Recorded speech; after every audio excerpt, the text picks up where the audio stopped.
오늘은 개별 종목이 아닌 거시경제 측면에서 얘기를 한번 해보려고 합니다. 어, 여러분들도 뭐 다른 유명한 어떤 애널리스트들이나 뭐 이코노미스트 뭐 혹은 교수님들 각종 어쨌든 그 경제 전문가들 뭐 유튜브 얘기를 많이 들으실 뭐 들으시겠지만 또 각자마다 또 생각이 다 다를 수 있는 거니까 어, 제 얘기도 한번 참고 삼아 들어보는 것도 나쁘지 않을 것 같아서 오늘 이 영상을 준비했습니다. 시청하시기 전에 구독과 좋아요 부탁드리겠습니다. 일단 뭐 제가 일단은 이번 영상 썸네일을 어, 아파트를 빨리 팔아서 주식을 천천히 사라고 제가 이제 좀 자극적인 말을 했는데 아무래도 좀 유주택자 분들은 굉장히 싫어하시겠죠. 뭐 이름도 없는 무슨 아무개가 자기가 뭘 안다고 아파트가 마치 이제 떨어질 것처럼 예, 뭔가 좀 재수 없는 그런 얘기를 한다고 생각하실 것 같아요. 일단 각설하고 우리가 경제에 대한 얘기를 뭐 여기저기서 많이 합니다. 예. 최근의 화두는 아무래도 미국 연준의 기준금리 인상에 대한 기조일 것 같아요. 왈가왈부 말이 많아요. 뭐 연말까지 뭐 2.5%가 될 거다, 2.75, 뭐 3%, 3.5%까지 얘기가 나오고 있어요. 예. 그리고 내년까지 무슨 이제 5%, 6%막 이제 여러 가지 하여튼 이게 경제 전문가라는 분들이 너무 이제 이 스펙트럼이 너무 넓다 해야 되나? 이 기준금리 예측치가 너무 스펙트럼이 넓기 때문에 도대체 누구 말이 맞는지, 예. 물론 어떤 그 종국의 어떤 기준금리 인상 기조의 어떤 종국에 가봐야 예, 그 기준금리 인상의 끝이 디쯤인지는 알 수 있겠지만 어, 오늘 제 얘기를 한번 들어보시면 어느 정도는 감을 잡으실 수 있을 것 같아요.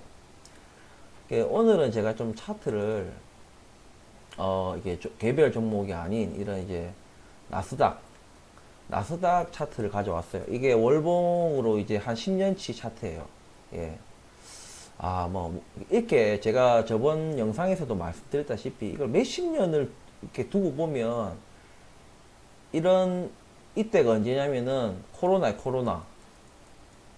우리 코로나 터졌을 때 폭락했잖아요. 예. 그때 그겁니다. 잠시만 빨간색 치우면 이 부분이 이때 폭락했을 때가 이제 코로나 터졌을 때예요. 예. 근데 이렇게 길게 보면 뭐가 이렇게 제가 말씀드렸다시피 뭔가 큰 조정 없이 간 것처럼 보이잖아요. 그죠? 예? 이번에도 마찬가지예요. 이번에도 나중에 10년, 20년이 흐른 뒤에도 이것도 별 그런 거 없는 조정처럼 보일 거예요. 하지만 우리는 지금 당장 지금 이 속에 있죠. 지금 이 속에서 엄청난 고통을 받고 있습니다. 예. 아, 그래서 우리가 지금 뭐 아파트도 지금이 이제 팔아야 될 때다. 아니다. 더 오른다. 아파트는 그냥 이때까지 아파트 뭐 떨어진 적이 없다. 몇십 년을 놓고 봐도 늘 올랐다. 라고 얘기합니다. 제가 아파트도 그렇지만 코스피, 코스닥, 다우, 나스닥 전부 다 몇십 년 차트를 놓고 보면은 없어요. 이 조정이 있었어도 티가 안 나는 거예요. 예. 왜? 그래서 결국에는 그 어떤 상승론자들이나 폭등론자들은 그냥 결국에는 장기로 보면 그냥 우상해야 한다. 예. 그래서 아파트도 마찬가지고 뭐 주식도 마찬가지고 다 그렇게 얘기합니다. 맞아요. 그거는 뭐 진리라고 해야 되나? 어쩔 수가 없습니다. 국가 부채는 국가 부채 이걸 쓰는 게 힘드네요. 국가 부채, 이런 거 뭐 줄지 않습니다. 이거 줄지 않아요. 국가 부채 줄지 않습니다. 이거. 예? 그러니까 부도 나거나 뭐 이래야지 뭐 조정받고 뭐 어떻게 되지. 국가 부채 줄지 않아요. 예.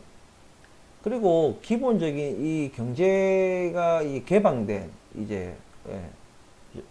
그런 국가들은 그냥 계속해서 매년 1%, 2%, 3%든 경제 성장을 이루기 돼 있습니다.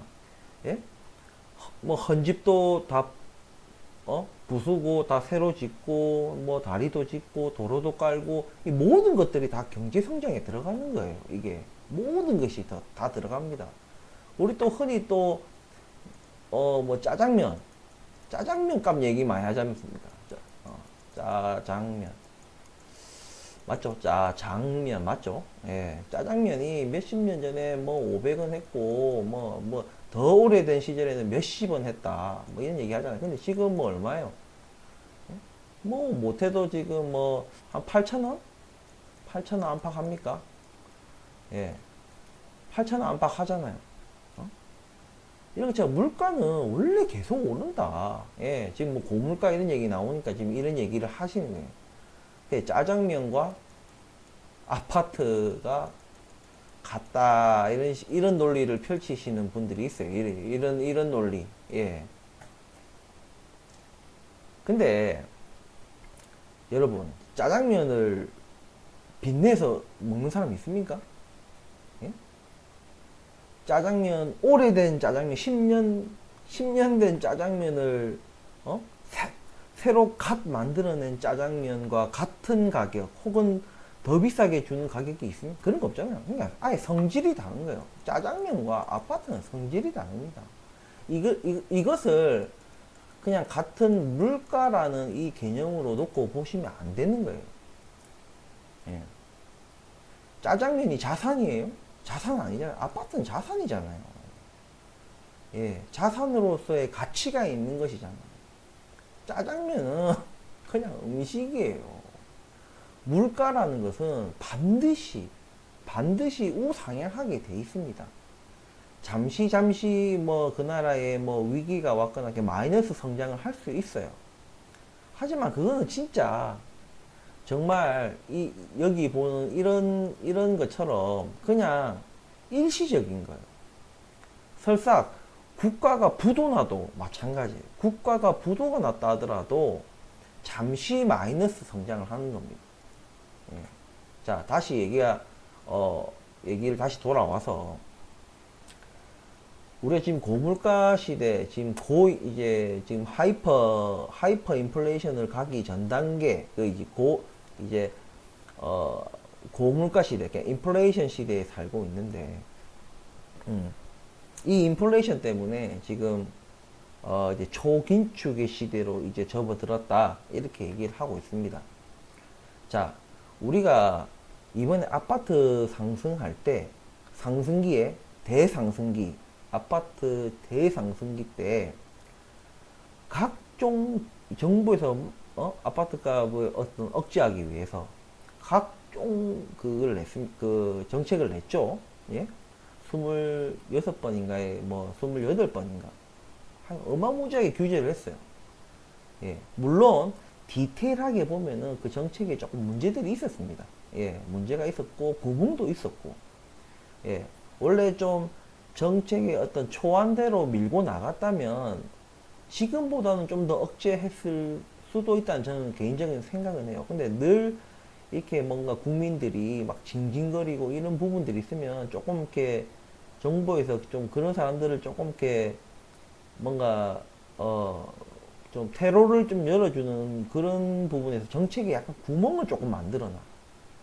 근데 그 구멍으로 이게 또 그거를 또 악이용 해가지고 뭔가 그 구멍 때문에 문제가 생기는 거예요. 임대차 3법에도 정확하게 그거를 임대차 이제 임차인들을 위한 어떤 그 법인데 그게 쓸데없는 독소 조항들이 있는 거예요. 뭐 임대인이 뭐 들어가 살겠다 하면 자기 집에 들어가 이제 실거주로 들어가 살겠다면 무조건 임차인 또 비켜줘야 된다. 뭐 이런 이런 부분들이 있는 거예요.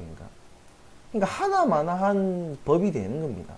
그러니까 그런 것처럼 그런 것 좀 자치하고 어쨌든 많은 정책들을 쏟아냈음에도 불구하고 집값이 급등을 했습니다. 왜일까요? 왜 그럴까요? 사람들은 다 정책 때문이라고 얘기를 하고 있어요. 뭐 잘못된 정책을 했고 잘못된 어떤 규제법을 만들었고 부동산을 뭔가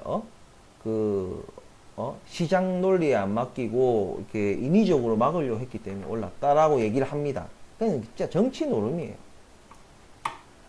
아파트 값이 그렇게 뛰었던 것은 그냥 아무 이유 없어요. 그냥 유동성. 우리나라는 그러니까 미국은 정부 재정으로 풀었지만 우리나라는 어떻게 풀었어요? 은행을 통해서 대출 형식으로 풀었다는 얘기예요. 그러면 금리라는 게 있죠, 금리. 예. 근데 금리가 어떤 금리였어요? 저금리예요, 저금리. 예. 유동성을 엄청나게 푸는데 그것을 저금리로 풀었다 이거죠. 풀었다. 예. 그렇기 때문에 집값이 이렇게 폭등할 수밖에 없는 거예요. 2020년 3월 이때 코로나 터졌어요. 이때죠. 이때 코로나 터졌습니다. 여러분들 혹시 그거 아시나요?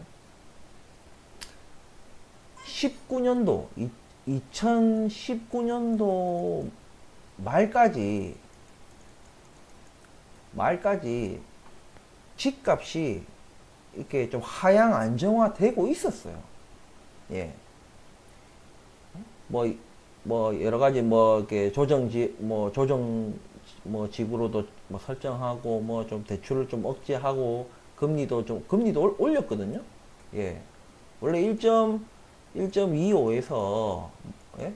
새 정부 들어서고 나서 1.75까지 올렸었어요. 예. 그런 것부터 이거 금리를 올린 것도 있지만 거기에다가 이제 그것도 있었죠.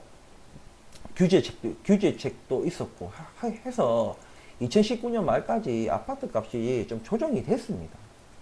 크게 폭락하고 이런 건 아니지만 대충 한 20%?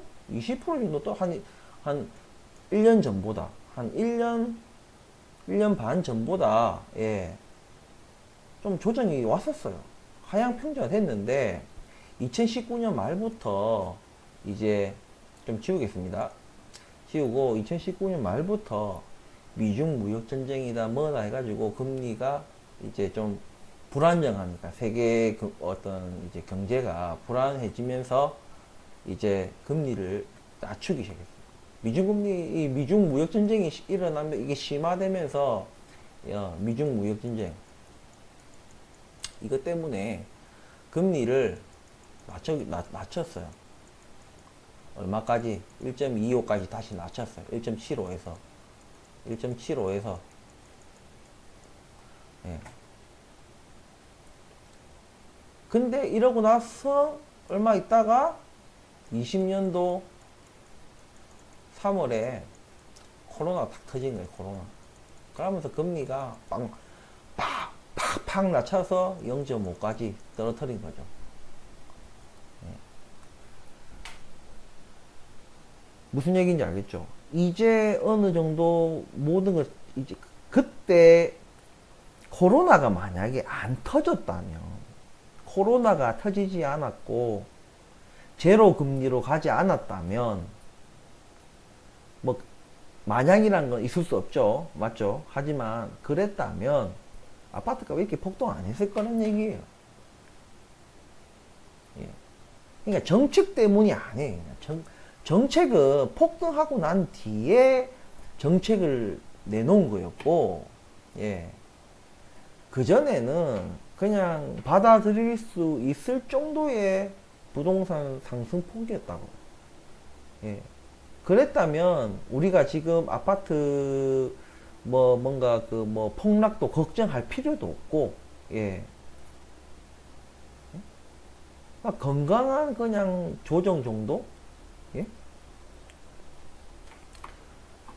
하지만 지금은 이제 초긴축 시대. 우리가 작년 8월부터, 우리나라는 작년 8월부터 우리는 금리 올리기 시작했죠. 의미 없어요. 0.5였는데, 예? 지금 얼마예요? 1.5죠. 예. 4번 올렸습니다. 4번. 작년 8월부터. 21년도 8월부터 4번 올렸어요. 4번. 왜 이게 의미가 없느냐? 지금 우리나라 지금 물가 상승률이 지금 4.8% 나와요. 4.8%. 예? 의미가 없습니다. 실질 금리가 지금 마이너스. 예. 의미가 없어요. 예? 이런 속도, 그러니까 뭔가 기준금리가 물가를 이렇게 뒤쫓아가는, 예? 뒤쫓아가는 이런 식의 기준금리 인상으로는 물가를 잡을 수가 없습니다. 사람들은 얘기하죠. 이 물가라는 놈을 꼭 잡아야 되느냐. 적당한 인플레이션은 괜찮은 거 아니냐. 맞아요. 근데 지금 적당한 인플레이션이야. 지금 우리 4.8% 이게 적당한 인플레이션이 아니에요. 지금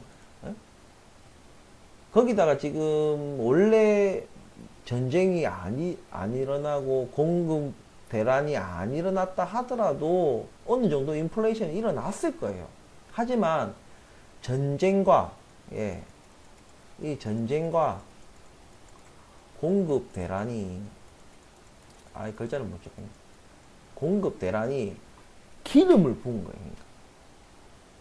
인플레이션이 천천히 일어날 것을 지금보다는 현저하게 떨어진 속도로 물가 상승이 일어날 것을 전쟁과 공급 대란이 기름을 그냥 퍼부은 거예요. 그러니까 지금 물가치 미친 듯이 올라요. 예? 근데 이 물가라는 놈과 이 경기라는 이 두 마리를 잡을 수가 없습니다. 지금 예? 두 마리를 한 번에 잡을 수가 없다고요. 지금 이창용 총재가 뭐라고 미국 연준 그 기준금리 인상 속도를 굳이 따라갈 필요 없다. 그리고 미국 금리 기준금리보다 한국의 기준금리가 반드시 높아야 되는 거 아니다. 낮아도 한국의 금리가 미국보다 낮아도 외화 유출 없을 것이다. 그렇게 얘기를 하고 있습니다. 예. 근데 적당한 차이는, 적당한 갭은 저도 동의합니다. 적당한 갭을 두고 미국 금리보다 한국이 낮더라도 급격한 외화 유출은 없을 거예요. 저도 동의를 합니다. 하지만 지금 어마어마한 이 유동성, 이 유동성에 저금리예요. 저금리에 전쟁, 이 어마어마한 이 저금리 유동성만 해도 인플레이션이 일어납니다. 일어나요. 근데 기준금리 적당한 속도로 잡아낼 수 있다는 거죠. 그것은. 예, 연착륙 시도할 수 있어요. 그러니까 가능성이 있어요. 그러니까. 근데 그런 상황에 지금 전쟁이 터지고 원자재 대란, 식량 대란, 그리고 공급 대란까지. 공급 대란이라는 게 꼭 식량 원자재부터 반도체 엄청나게 많죠. 근데 거기다가 더해서 우리 또 물류 대란까지 또 있어요, 사실. 예, 물류 대란은 일단 국민들이 좀 실감이 안 나실 건데, 이거 수출하고 안 하고 이러시는, 이게 수입이나 수출하시는 분들은 완전 피부에 와닿아요. 예. 이 물류 대란이 또 어마어마합니다. 예. 어쨌든 이런 결과로 지금 인플레이션이 이 물가 상승률의 속도가 엄청납니다, 지금. 예. 미국 지금 물가 상승률이 지금 8.4% 나왔죠, 마지막. 그래서 지금 뭐 피크아웃이다. 피크아웃이라는 게 이제 정점을 찍고 이제는 이 정점을 이제 찍었다. 이제 8.4%에서 점점 하향을 할 것이다라고 얘기를 하고 뭐 그렇게 예측들을 하고 있어요. 과연 그럴까? 과연 그럴까? 지금 전쟁 끝났어요. 예? 뭐 하나라도 뭐 공급 대란이 풀리거나 뭐 원자재 뭐 기름, 에너지, 천연가스, 뭐 식량 뭐 된 게 있습니까? 없어요. 전혀 된 게 없는데 왜 뭐 어디 무슨 이유로 이게 피크아웃이라고 저는 예측을 하는지를 저는 이해를 못하겠어요. 그만큼 제 생각은 그래요. 그만큼 이게 높다라는 어떤 생각과 그만큼 이 8.4%라는 이 물가 상승률이 굉장히 높다는 그 얘기와 그리고 이제 지금 연준에서 지금 강력한 어떤 긴축을 할 것이라는 이제 암시로 안 끝나고 이제는 실제 행동으로도 옮기고 있고 이번에 빅스텝을 했고 앞으로도 빅스텝을 몇 번을 할 것이라는 걸 거의 뭐 확정적으로 5월, 6월, 7월을 다 빅스텝 0.5씩 올릴 것이고 예? 그리고 양적 긴축도 이제 아주 빠른 속도로 900억 달러까지 빠른 속도로 올려서 900억 달러 매달 900억 달러씩 회수할 것이다. 그렇게 지금 얘기를 했기 때문에 아마 이제 하향을 할 것이다. 저도 어느 정도 공감을 합니다. 예. 이게 피크 아웃인지는 모르겠지만 연말로 가면서 올해 연말 쪽으로 가면서 분명히 물가는 지금보다는 연말이 떨어질 거라고 생각해요. 지금 전문가들은 지금 연말 물가 상승률이 지금 4%, 작게는 4% 얘기하시는 분도 있고, 좀 높게 얘기하는 사람들은 6%대를 얘기하시는 분들도 있어요. 예. 자, 지금 미국 연준 이번에 0.5를 올려서 하단 0.75에서 지금 1.0까지 지금 올랐죠. 예. 근데 연말까지 지금 예측하고 있는 게 지금 진짜 맥스로 지금 예측되고 있는 게 3.5예요. 당연히 3.5는 소수 의견이겠죠. 예. 대다수가 지금 예측하고 있는 것은 2.5 에서 뭐 2.75 정도를 지금 제일 뭐 많은 이제 경제 전문가들이 미국 연말 기준금리가 2.5에서 2.75 정도로 아마 될 것이다. 예. 요 정도 될 거예요. 그러니까. 근데 중요한 거는 지금 2.5, 2.75 많이 봐도 3%, 맥스가 3.5인데 지금 자기들이 예측하고 있는 게 4%, 6%예요, 지금. 예?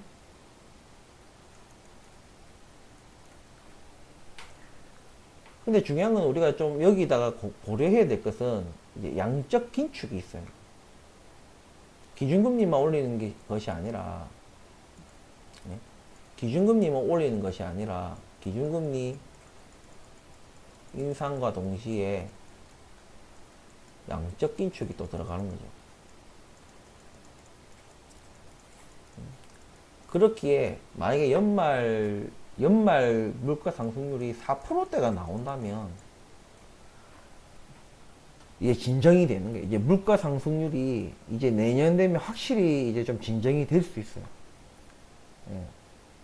근데 연말 물가 상승률이 6%대가 나온다면 이 또 얘기가 다 다릅니다. 예? 쉽게 안 잡힌다는 얘기예요. 내년이 돼도 쉽게 물가가 잡히기 어렵다는 얘기예요. 결국에는 기준금리의 속도, 예? 그리고 강도, 이게 강력하게 들어가야 된다는 거예요. 무슨 얘기냐면 시장이 예측을 조금 넘어서야 돼요. 그러니까 충격을 좀 줘야 됩니다. 자꾸 시장이 선반영, 원래 연착륙이라는 게 그런 거예요. 시장이 그러니까 연준에서 먼저 신호를 주고 시장에서 예측하고 연준은 그 시장에서 예측한 만큼만 행동을 하고, 예. 그리고 또 힌트를 주고, 또 시장 그 힌트를 가지고 또 예측을 하고 대비하고, 또 그거 시장이 그 예측한 만큼만 또 하고, 그게 기대 인플레이션으로 나타나는 거예요. 그게, 예? 그 수준이니까, 물가를 쫓아가는 수준이니까 조금 충격을 너무 이렇게 막 진짜 막 그냥 거의 기절할 정도의, 예? 속도와 강도면은 좀 곤란하지만, 예, 어느 정도는 충격을 줘야 된다는 얘기예요. 충격을 준다는 것은 결국 뭐냐? 연착륙이 안 되고 경착륙을 할 수밖에 없다는 얘기입니다. 경착륙을 해야지 물가가 잡혀요. 연착륙을 해서 물가를 잡겠다는 것은, 연착륙을 하겠다는 그 의도의 저희는 뭐냐면, 이 연착륙의 저희가 뭐냐? 바로 경기 침체시키지 않겠다는 거예요. 네. 근데 이게 안 돼. 이거 안 돼. 이거는 오만이 오만. 오만이에요, 지금. 왜 또 지금 이 상황에서는 더더구나 안 되는 부분이 뭐냐면, 급격한 자산 시장의 버블, 폭등, 예? 부동산, 예? 주식, 예? 버블, 지금. 폭등했잖아요, 이번에. 예? 이 상황에서 연착륙을 하겠다는 것은, 거기다가 지금 인플레이션이 미쳤잖아요. 예? 이 상황에서 연착륙을 하겠다. 경기 침체를 일으키지 않고 연착륙을 하겠다는 것이 지금 하는 새로운 총재, 이창용 총재의 조금 희망 사항입니다. 예. 근데 미국은 조금 스탠스가 좀 달라요. 예. 조금 조심스럽지만 연준 의장 파월 아저씨는 지금 어느 정도 경기 침체를 감안하겠다라는 발언을 했습니다. 예.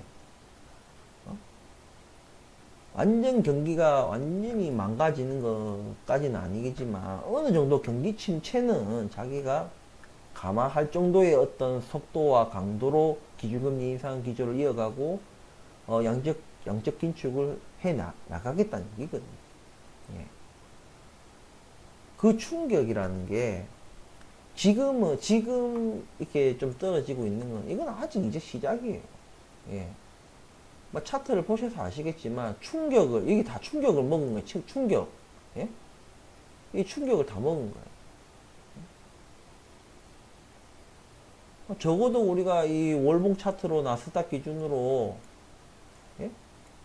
이 60월봉, 예? 60월봉에 올 거고, 60월봉이 이 추이를 봤을 때는 거의 나스닥 지수로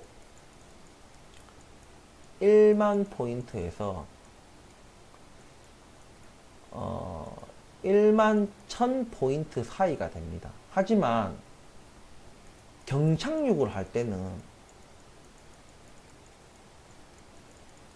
경착륙은 과소평가하는 부분이 있습니다. 예, 과소평가. 그러니까 원래 이 어떤 평가보다도 더 낮게 들어간다는 거죠.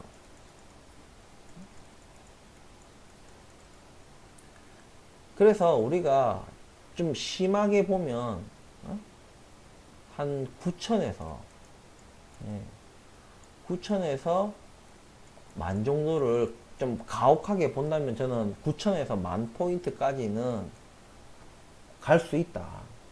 예, 그 정도로 이제 보수적으로 우리가 봐야 된다. 근데 야, 니는 근데 왜 개미 문명 너는 너 저번 영상에서 너 지금 들어가라고 하지 않았느냐라고 얘기하지 않았느냐. 맞습니다.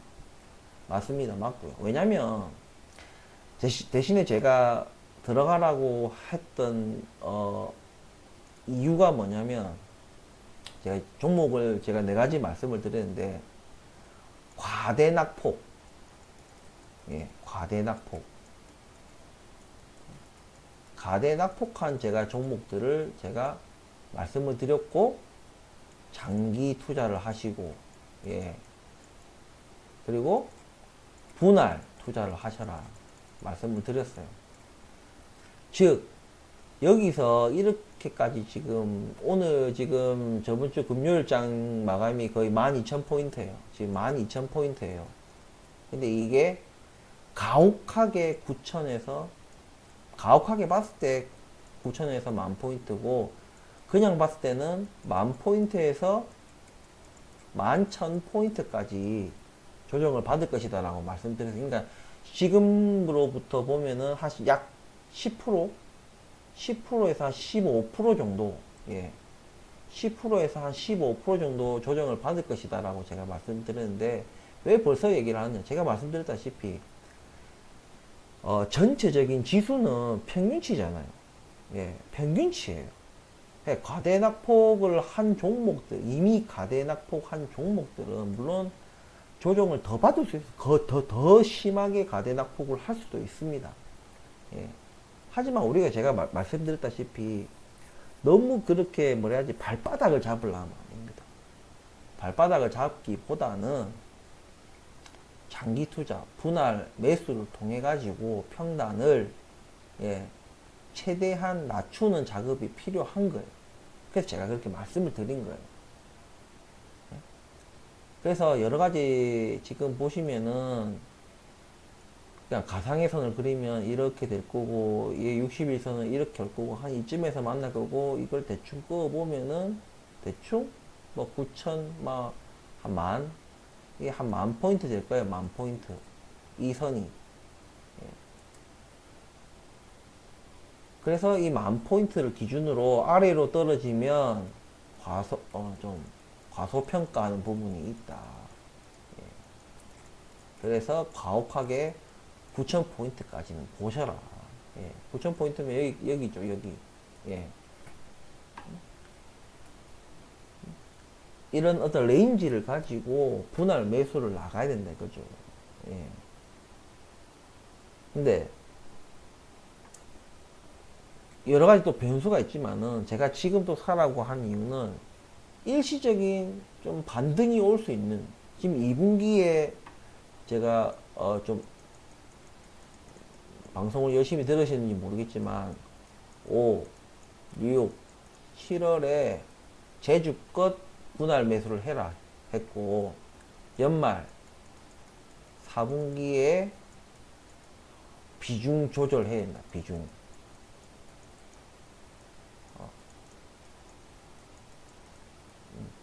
비중 조절해야 된다. 응? 왜? 내년에 경기 침체가 올 수 있다. 왜? 제가 분명히 말씀드렸잖아요. 기준금리를 지금 물가 쫓아가는 방식으로는 안 된다. 연말에 4%, 6%, 4%도 높아요. 4%도 여전히 높습니다. 결국에 뭐냐면 물가를 때리잡아야 돼요. 무조건.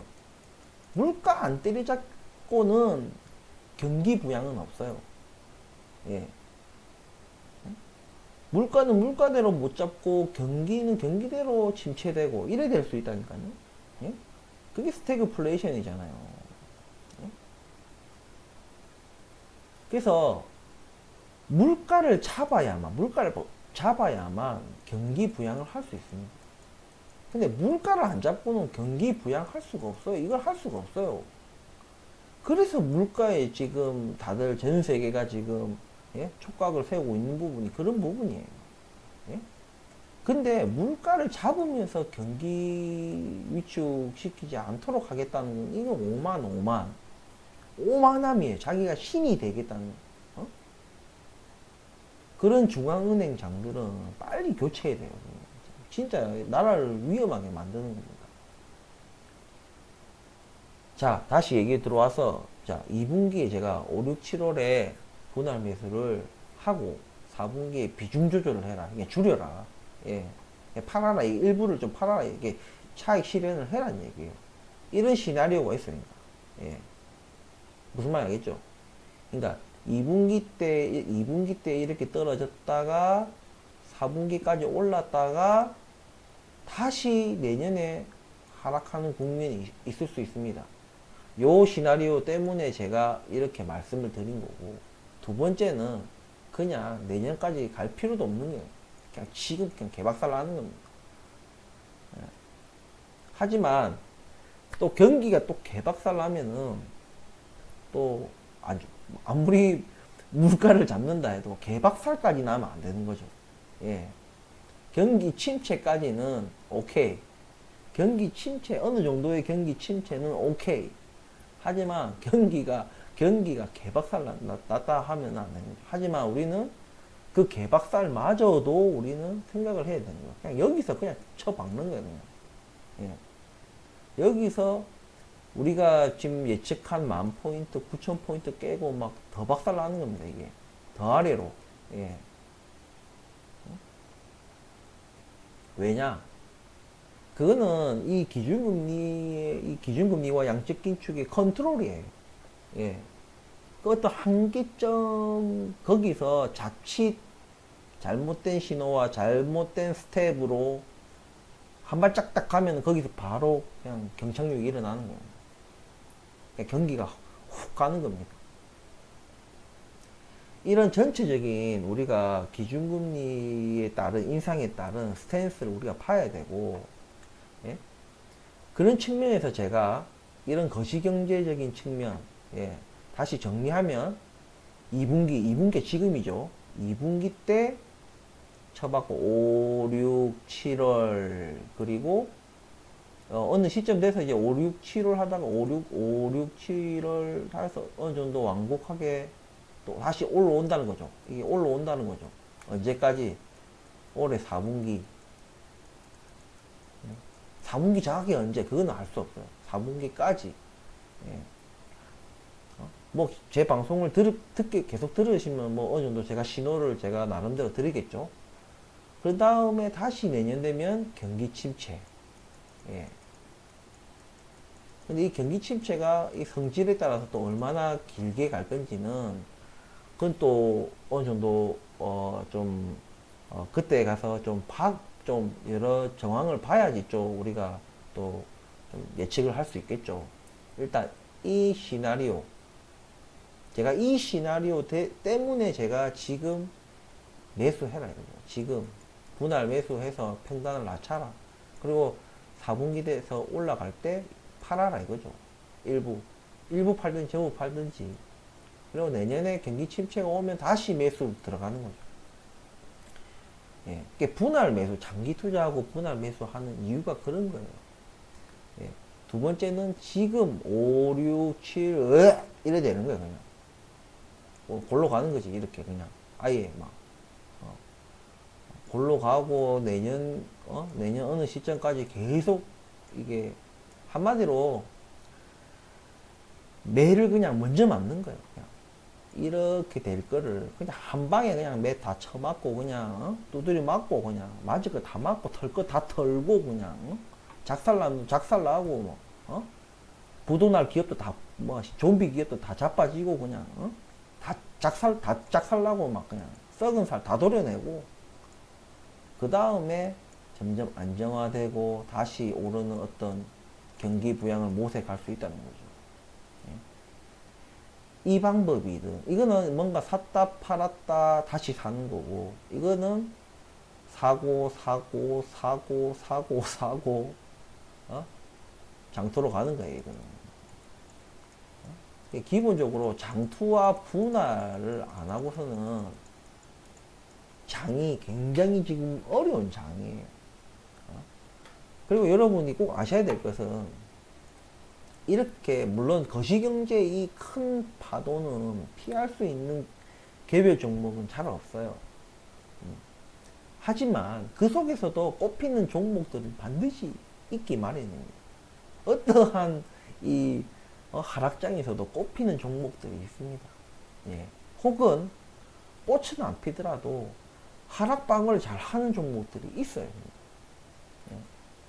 그것을 우리가 미리 예단을 하지 말자는 얘기예요.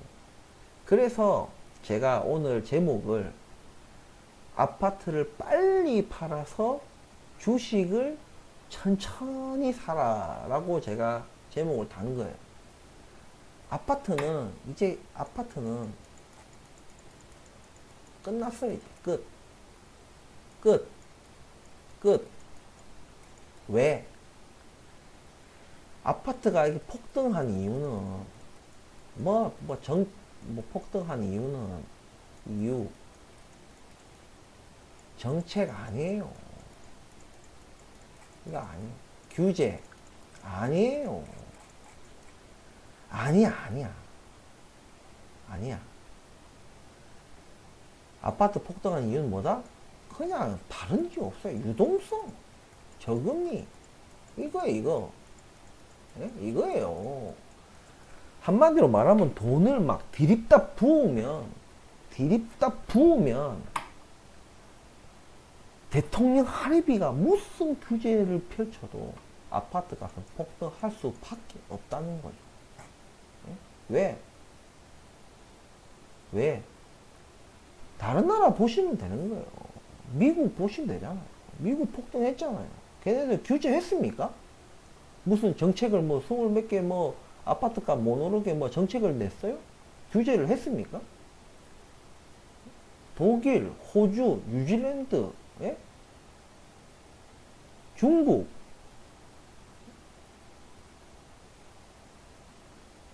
별다른 정책 안 해고 규제 안 해도 폭등했잖아요. 그러니까 이 논리가 맞지 않아요. 그러니까 정책 때문이다, 규제 때문이다, 아니에요. 이거 유동성 저금리, 예? 돈을 마구마구 풀면 그런 거. 자, 반대로 우리가 지금 고금리, 아직은 고금리가 아니지만, 예, 점차 이제 고금리로 가는 거예요. 고금리, 유동성. 물론 우리나라는 양적 긴축은 안 하지만 고금리로 가게 되면은 사람들이 은행 이자가 이제 왜 우리가 보통 상가나 월세나 이런 걸 보통 잡는 게 연 3에서 4%를 잡아요. 이 이상 나오는 것은 그게 수익률이 좋다라고 우리가 표현을 합니다. 그러니까 투자금 대비 이 3, 4% 이상이 나오는 어떤 상가 건물이라든지 월세 어떤 부동산이라든지 이런 것들이 수익률이 좋은 거라고 얘기를 해요. 그러니까 일반적으로는 3%, 4%를 잡아요. 근데 이게 은행 이제 예금 금리가 이제 3, 4% 똑같이 나와도 은행으로 갑니다. 왜? 리스크가 없다는 얘기예요. 여기는 부동산은 자산이에요. 자산. 움직이잖아요. 오르락 내리락 하잖아요. 3, 4%를 받아 먹어도 자산 가격 자체가 떨어져 버리면 떨어지는 어떤 리스크가 있잖아요. 근데 은행은 아니란 얘기예요. 은행에 맡기면 원금 보장하고 이자를 받아 먹는 겁니다. 그러니까. 예. 이런 게 다릅니다. 그러니까 지금은 이제 유동성, 금리가 오르면 오를수록 더 빨리 유동성이 회수가 되고 자동으로 긴축이 되는 거예요. 우리나라는 미국이 아니기 때문에 양적 긴축이라는 거를 단순하게 우리는 할 수는 없지만 어쨌든 간에 고금리라는 그 자체가 자연스럽게 유동성을 회수하는 그런 그런 역할을 한다는 거죠. 예. 유동성이 적어지면, 예, 적어지고, 고금리가 되고, 고금리. 어디까지 좀 오를지 몰라요, 금리는 지금. 유동성 작아지고, 그럼 아파트 값 떨어지는 거예요, 그냥. 이건 자연스러운 거예요. 예, 뭐, 무슨 재건축이다, 지금 지금 새로운 이제 정부가 이제 들어서는데, 무슨 정책을 펼치든, 재건축을 뭐 완화하든, 뭐 규제를 완화하든, 세금을 뭐 어찌 하든 간에 영향이 전혀 없다고는 말을 할 수는 없지만, 돈을, 한마디로 하면 아니야말로, 어? 만약에, 예? 진짜 고금리를, 하는 총재가 진짜 막 고금리를 때려버리니까. 막 30% 막, 기준금리가 막 20%, 30% 이래. 예? 하면, 지금 새로운 정부가 뭘 완화해도, 뭘 완화한들 아파트값 오를까요? 그냥 극단적으로 예를 들어 보자 이거죠. 예? 그 금리를 감당할 만한 우리가 이제, 월급쟁이들은 월급이 될 거고, 예? 자영업 하시는 분들은 이제 월 어떤 매출이나 순수익이 되겠죠. 그게 감당이 되냐는 거죠, 그게. 예? 기준금리가 30%면 은행 금리가 얼마겠습니까? 예? 그러니까 장사 없는 거예요. 유동성을 막 뿌리면 뭘 규제해도 아파트값 치쳐오르게 돼 있는 거예요.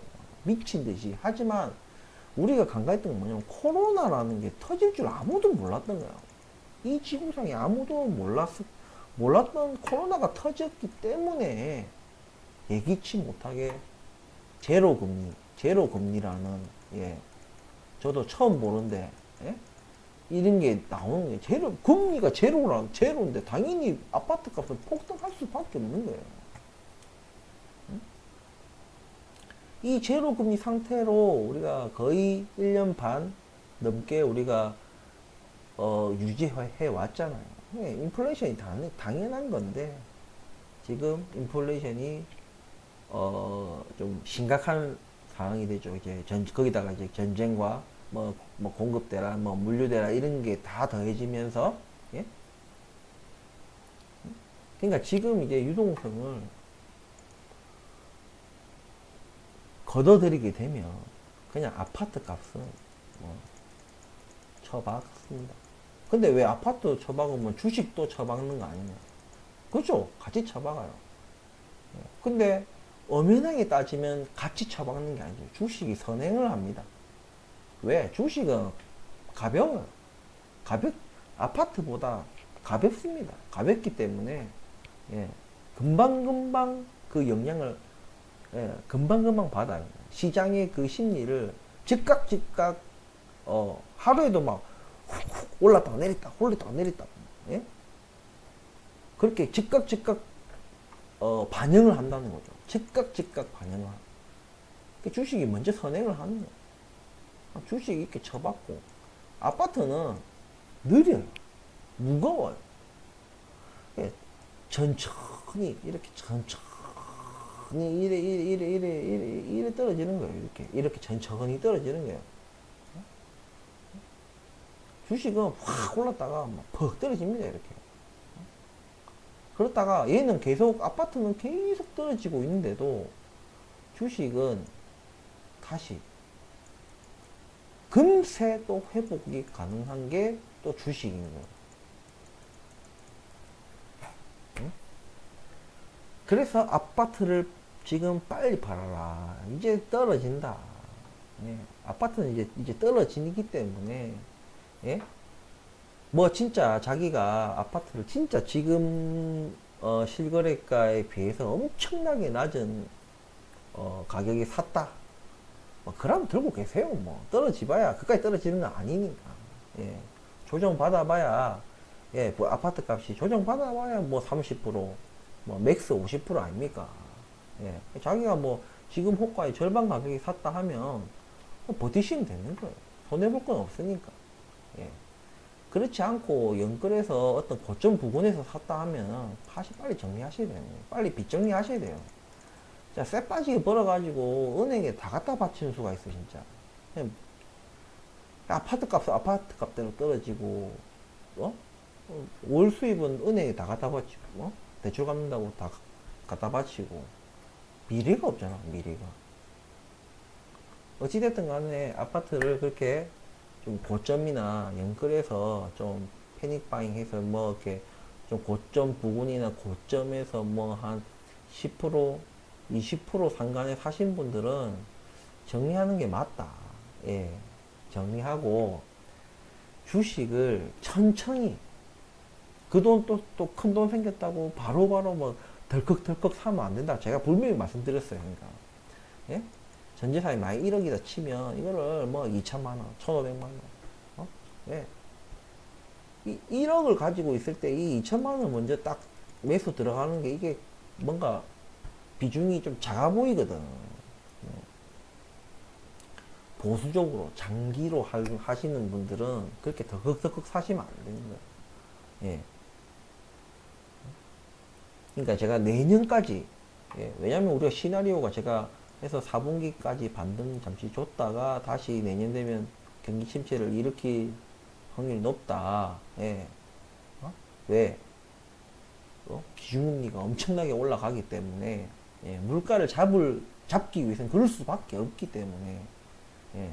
다만 그게 이렇게 한번 조정받고 잠시 반등했다가 경기 침체가 오느냐, 한 번에 확 그냥 다 털어내느냐, 요 차이인데, 어쨌든 이래든 이거를 버틸 만큼의 장기적인 투자, 예, 장기적인 분할 매수를 해라. 예. 특히 이제 미국, 뭐 중국에 투자해라는 분들도 계시지만, 제가 40대인데, 뭐 우리보다 훨씬 어린 자녀들은 모르겠지만, 우리 나이 때, 우리가 말년이 될 때, 60세, 70대가 될 때까지는, 그래도 저는 미국이라 생각을 합니다. 예, 그 얘기는 또 다음에 하고, 어쨌든, 이런 이유로 제가, 아파트를 빨리, 예, 원하시는 가격이 있다면, 빨리 팔 수만 있다면, 원하시는 가격에 팔 수만 있다면, 빨리 파시고, 월세든 전세든, 예, 구하시고 남은 돈을 가지고, 천천히, 예, 천천히 장기적으로 분할 매수를 하실 것을, 개인적으로, 예, 뭐, 권하는데, 일단은 뭐 판단은 다들 이제 아시겠지만, 본인 몫이죠. 예. 그리고 미국 시장, 미국 증시도 저는 하고 한국 증시도 하지만, 한국 증시는 지금 거의 바닥권이에요. 예. 미국이 아직도 미국은 기준금리를 더 많이 올릴 것이다. 맞습니다. 그리고 그 영향에서 우리도 이창용 총재가 아무리 자기가 뭐 지금 경기 침체 없이 뭐 이렇게 하려고 하고 뭐 미국 금리보다 좀 낮아도 된다고 얘기하고 많은 그런 것들을 하지만 어쩔 수 없습니다. 어느 정도 쫓아가야 돼. 예. 저는 오히려 쫓아가기보다 예. 조금은 예. 똑같은 속도로 올릴 필요는 없지만 예. 너무 늦게 그러니까 미국을 뒤쫓아가면 진짜 가랭이 찢어져요. 한국은 절대 우리 한국은요 선진국 아니에요. 우리나라 선진국이라고 좀 착각하시는 대다수의 국민들이 있는데 우리나라 절대 아닙니다. 우리나라 제도나 시스템이나 뭐 법도 그렇고 뭐 여러 가지로 예 그러니까 이 자산의 비중이나 이런 여러 가지를 봤을 때 우리나라 선진국 아니에요. 그리고 이 기초 산업 어떤 체력, 산업의 체력 이런 것들도 아직 우리나라가 그 반열에 올라 GDP만 선진국 반열이지. 예. 그 뭐예요? 우리나라 그냥 아버지 청년들 어머니들이 그냥 막 디립다 막 시간으로 막 열심히 일해갖고 그렇게 GDP를 올리는 거예요 지금. 다른 나라보다 우리가 노동시간이 엄청나게 깁니다. 예. 다른 나라는 한마디로 얘기하면 다른 나라는 뭐 뭐 평균 7시간, 뭐 8시간 일해가지고 만약에 GDP가 100이다 하면 우리는 10시간, 막 12시간을 평균적으로 그렇게 일을 해가지고 GDP를 그들과 비슷한 수준이에요. 그래서 GDP만 봤을 때는 당연히 선진국처럼 보이지만 그런 노동의 어떤 질, 노동의 시간, 뭐, 네? 그런 산업의 어떤 체질, 뭐 여러 가지를 봤을 때 우리 아직 선진국 아니에요, 우리나라. 그래서 어느 정도는 미국 금리를 어느 정도는 똑같은 속도는 똑같이 0.5를 올리고 0.5 올린다고 우리도 0.5 올리고 이런 건 아니겠지만 이런 위기가 분명히 이것이 이런 상황이 올 것을 대비해서 우리가 조금 전 세계에서 그래도 선진 OECD 중에서 좀 먼저 우리가 기준금리를 올린 그 혜택을 지금 누려야 되는 거예요. 근데 지금 앞에 조금 먼저 올렸다고 어? 뭐 경기 침체 뭐 어쩌고저쩌고 이상한 소리 해서 하면서 이거를 막 너무 늦게 가면 안 된다는 얘기예요. 예. 그거를 템포를 어느 정도는 속도를 어떠한 속도 그 속도가 정확하게 뭐 모르겠지만 그 속도로 계속 가줘야 된다는 얘기예요. 예. 미국은 늦었기 때문에 지금 미친 듯이 금리를 올리면서 미친 듯이 막 쫓아오는 거고 우리는 먼저 좀 출발했기 때문에 예. 조금 여유 있지만은 그래도 여유 부리면 안 된다는 얘기예요. 예. 뭐 미국이 만약에 뭐 한 두 걸음을 가면 우리는 못해도 막 한 1.75, 1.5 걸음 정도는 가져야 되는 거예요. 예. 무슨 얘기인지 뭐 들으시겠죠. 그러니까 우리가 먼저 좀 출발한 부분이 있고 아직까지는 금리가 우리가 어느 정도 앞서고 있지만은 지금 얼마 안 돼요. 0.5 차이 나잖아요. 예? 그러니까 우리가 미국 금리 속도가 두 걸음이면 우리는 두 걸음 갈 때 우리나라는 한 1.75 속도만 가져도 1.5 근데 1 속도로 쫓아가면 안 돼요. 1 속도는 제가 볼 때 좀 위험합니다. 0.5 이게 한 걸음 이하의 속도는 이거 좀 위험해요. 나중에 진짜 죽어납니다, 우리는. 제가 볼 때는 1.5 그 정도 속도가 가장 근데 어차피 저는 제 의견이 아무 소용이 없겠지만 그냥 제 개인적인 의견이 뿐이에요.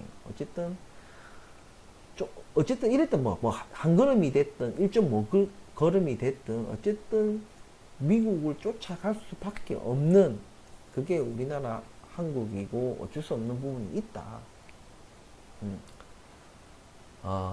어쩔 수 없이 우리가 맞이해야 될 미래입니다. 어쩔 수 없이 맞이해야 될 미래고 우리가 그것을 준비하면서 충격 그게 경착륙이 됐든 연착륙이 됐든 쇼크가 됐든 간에 대비해서 나쁠 거 없어요. 예. 근데 자산 시장은 특히 아파트는 정말 파세요. 예. 지금 웬만한 아파트 아니고서는 지금 원하시는 가격에 못 팔 겁니다. 아마. 예. 원하시는 가격에 못 팔 거고, 가능하면 하여튼 제주껏 많이 받고 빨리 파시는 게, 더 늦으면 진짜 못 팝니다. 진짜.